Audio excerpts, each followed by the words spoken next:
আসসালামু আলাইকুম গাইস, আপনারা কেমন আছেন? আমি তো আলহামদুলিল্লাহ ভালো আছি।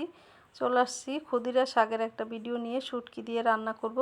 যারা শুটকি পছন্দ করেন তাদের জন্য এই ভিডিওটা। এইভাবে শাক রান্না করলে অনেক মজা খেতে। তো দেখতে থাকুন কিভাবে রান্না করি। আর এই যে শাকটা নিয়ে নিছি, এটাকে লেটাপেটা শাক বলে, অনেকে ক্ষুদিরা শাক বলে। তো যে যেই নামে ডাকেন, এই শাকটা শীতকালীন ছাড়া পাওয়া যায় না, আর খেতে ভীষণ মজা। তো আমি এখানে হাতে বানানো বাসায় তৈরি করা পুঁটি মাছের শুকনো যে শুটকিটা সেটা নিয়ে নিছি। আর আমি শুকনো খোলায় হপ ক্যামেরাতে এটাকে টেলে ধুয়ে পরিষ্কার করে নিছি। আর বেশি করে রসুন নিয়ে নিছি, একটা রসুন পুরোটা আমি নিছি এখানে থেতো করে। কাঁচামরিচ আর পেঁয়াজ কুচি নিছি, আর হলুদের গুঁড়া, মরিচের গুঁড়া, লবণ। তো মশলা বলতে এতটুকুই লাগবে, আর তেমন কোনো মশলা লাগবে না রান্না করতে। একদম সহজেই শুটকিটা রান্না করা, কিন্তু খেতে ভীষণ মজা। যারা শুটকি পছন্দ করেন এইভাবে রান্না করে দেখবেন, অনেক মজা। তো যাই হোক, আমি এখানে তেল দিয়ে দিলাম, আর এই যে রসুন থেতো করে দিলাম, কাঁচামরিচ পেঁয়াজ দিয়ে দিলাম। দিয়ে এটাকে বেশি ভাজবো না, লাল করবো না, তাহলে রসুনের যে একটা স্মেল সেটা কিন্তু চলে যাবে।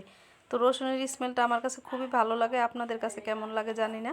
তো যার ভালো লাগে সে এভাবে রান্না করবেন, আর না হলে একটু লাল করে নেবেন ভেজে। তো এভাবে লাল করে নিলে কিন্তু বেশি একটা মজা হবে না, আমি আগেই বলি। আর এইভাবে রান্না করলে কিন্তু বেশি মজা হয়। তো একটু পানি দিয়ে দিলাম, মশলাটাকে একটু কষিয়ে নিব। তো দেখুন তেল উপরে চলে আসছে, মশলাটাও মোটামুটি কষানো হয়ে গেছে আমার। এখন শুটকিটা দিয়ে দিলাম, ভালোভাবে ধুয়ে নিছি। আর আমি এই হাতে বানানো শুটকিটা বাসায়, এখন তো পুঁটি মাছের সিজন, তো আপনারা চাইলে কিন্তু পুঁটি মাছ তেমন একটা দাম না, অ্যাভেলেবেল বাসায়ও কিন্তু পাওয়া যায় পুঁটি মাছ, হাঁড়ি দিয়ে বেটারা ডাকে বাসায়। তো আমি 100 টাকা 1 কেজি মাছ নিয়েছিলাম, তো সেটাকে শুকিয়ে নিছি রোদে দিয়ে। তো গ্রান শুটকিটা প্রচণ্ড গ্রান, আর খেতেও ভীষণ মজা। তো আমি যখন তেলে দিয়ে ভিতর মশলার সাথে শুটকিটা কষাচ্ছিলাম, অনেক সুন্দর একটা গ্রান আসছিল, খুব ভালো লাগছিল। তো যারা শুটকি পছন্দ করেন তারা কিন্তু বাসায় এভাবে তৈরি করে নিতে পারেন শুটকি খাওয়ার জন্য। আর আমি এই তো শাকটা দিয়ে দিলাম, আর শাকের সাথে আছে সিম।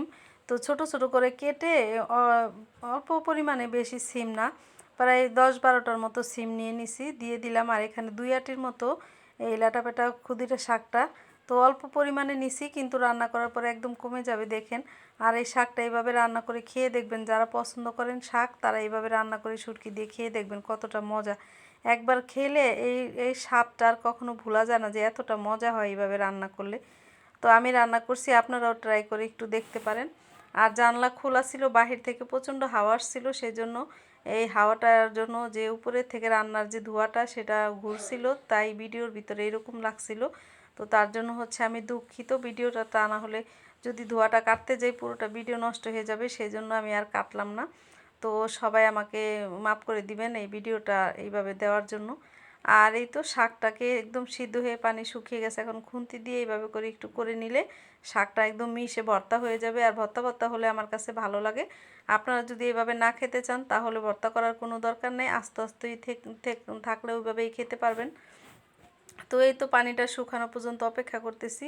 আর ভিডিওটা কেমন লাগলো কমেন্ট করে জানাবেন, ভালো লাগলে শেয়ার করে দিবেন, লাইক দিবেন, সাবস্ক্রাইব দিবেন। পেজে দেখে থাকলে ফলো দিয়ে লাইক দিয়ে সাথেই থাকবেন। তো দেখুন একদম পানি কিন্তু শুকিয়ে গেছে, আমি দেখাচ্ছি, কড়াইয়ের তলাতে কিন্তু কোনো রকম ভিজা নাই, শুকিয়ে একদম সাইড দিয়ে লেগে গেছে। তো একদম শুকনা শুকনা হয়ে গেলে খেতে বেশি মজা লাগে। আর আপনারা দেশি লাল আলু দিয়ে, ছোট ছোট যে আলুটা সেটা দিয়ে কিন্তু এইভাবে রান্না করে দেখতে পারেন, তাহলে আরও বেশি মজা হয়।